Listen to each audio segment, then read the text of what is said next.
tumezaliwa tupate kipato. Bahati nzuri kuzaliwa visiwani ni neema. Mungu akatupatia ardhi, akatupatia maji mengi. Ardhi tuitumie kwa kulima mazao, matunda na mboga mboga.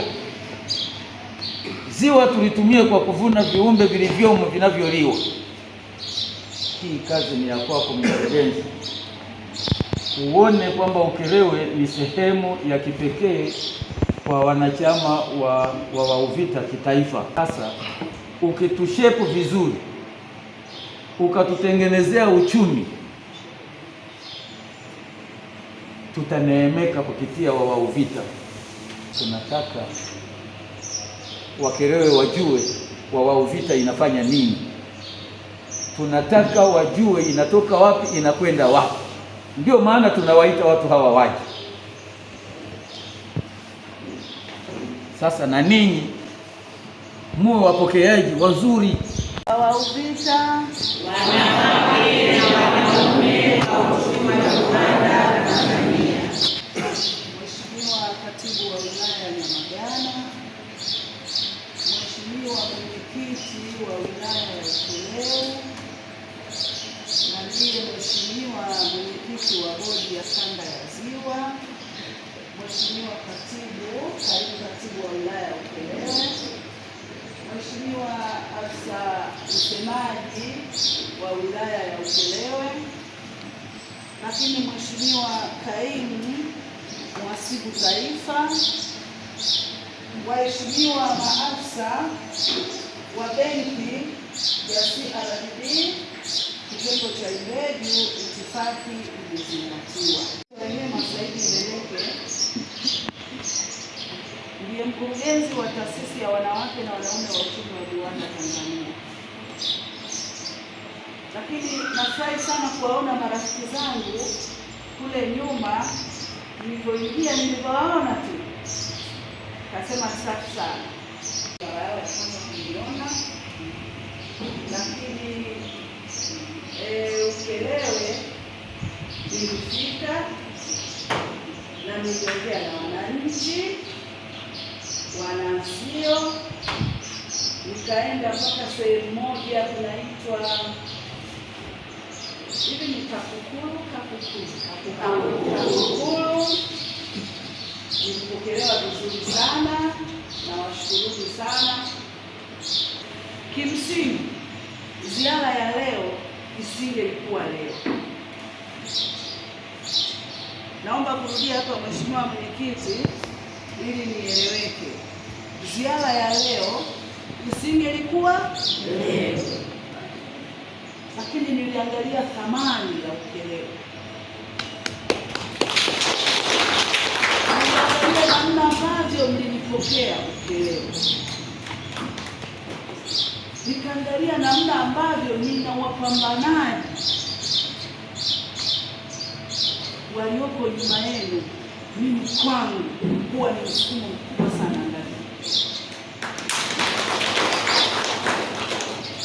Nikasema hivi, japo wanasema mtunga sheria ndio mvunja sheria. Ziara ya Mbeya navunja, naingia kanda ya Ziwa, lakini nikiwa nimetarget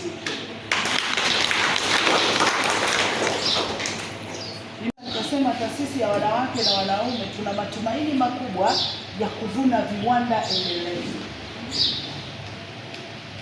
Sababu kazi kubwa ya wanawake na wanaume wa uchumi wa viwanda, ukiangalia katiba yetu, kwanza ni kuanzisha viwanda vidogo.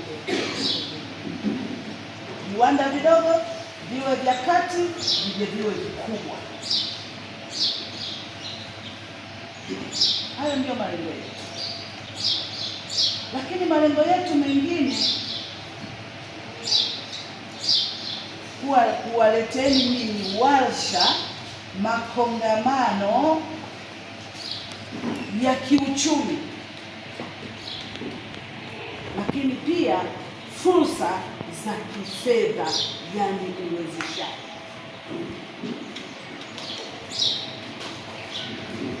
CRDB ni kitengo kinaitwa Ibeju. wa CRDB Foundation wakati wa uzinduzi wa Go Green na Imbeju tumefanya pale Dodoma, ukumbi wa Jakaya Kikwete. Mimi nipo, namshukuru Mungu sana.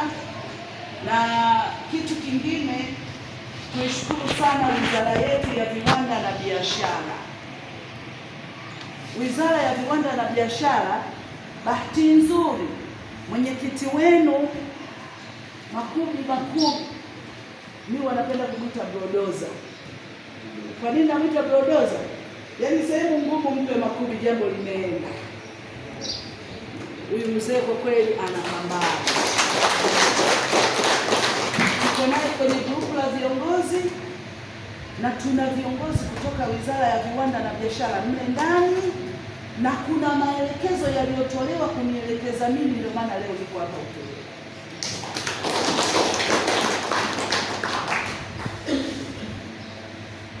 Ni maelekezo gani ambayo niliyoyapokea? Cha kwanza, kupitia mfuko huu wa uwezeshaji wananchi kiuchumi, tukaambiwa WAUVITA hii ni fursa, hakikisheni wananchi wenu wanapata elimu hii ili waweze kuchangamkia fursa. Na nina ushahidi wa kutosha. Ukerewe ni miongoni mwa kisiwa wanajiita mayatima wametengwa na serikali. Mimi niko kwenye grupu la Ukerewe ni. Kwa hiyo naona namna gani huko ndani mambo yanayoendelea. Uwezeshaji huu haukupi uende ukaanzishe biashara. Naomba tuelewane. Unakupa ili uweze kuendeleza biashara yako na uweze kukua. Kwa hiyo kama una biashara, ni moja ya sifa ya uwezeshaji huu, utaweza kukupitia bila kuangalia unafanya biashara gani, ili mradi isiwe biashara haramu.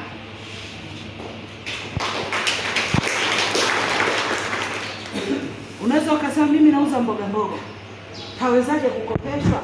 Kwa sababu anatia 2.5 mpaka milioni, watasema maafisa wa kifika. Kwa hiyo kila mmoja utamgusa, lakini inategemea ni namna gani. Yaani uwezeshaji huu kwa elimu ndogo niliyokuwa nayo au kulingana na namna ambavyo nimefanya kazi na baadhi ya vikundi tayari tunasema vimeshanufaika, ni mahusiano mazuri kutoka kwako wewe na afisa wako wa benki. Umweleze ukweli,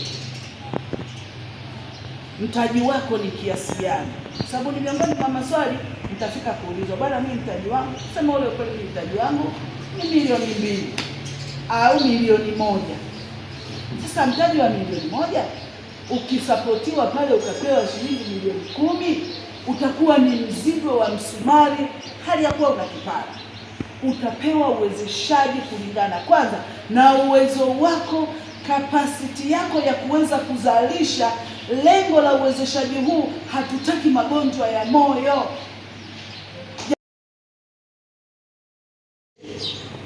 Umu tunaweza tukaja kufuga au kuvuna wajasiriamali wakubwa wakasema mimi hela ya benki hainitoshi, na sasa hivi nina dhamana zangu na kwenda benki mwenyewe na gonga hodi na kuwezeshwa na nakuwa mlipaji mzuri mwenye rekodi nzuri.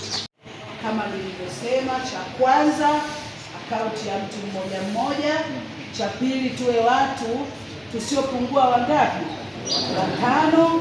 Tutatengeneza sheria yetu ya watu 5, yaani katiba yetu ndogo kama mwongozo. Baada ya hapo tutafungua akaunti za vikundi. Tukifungua akaunti za vikundi, kitakachofuata afisa atakuja kukutembelea kwa mtu mmoja, na hili watalizungumza wao, lakini mimi naomba niseme Imbeju pesa ipo ya kutosha na inatoka na sio matapeli, kwa sababu nilikotoka wameshaanza kunufaika. Ndio maana nikasema spidi hii mimi nina jambo langu Ukerewe lazima niwape. Baada ya kuyasema haya machache, nitarudi tena atakapokuja tumepewa taarifa ya Mheshimiwa DC akifika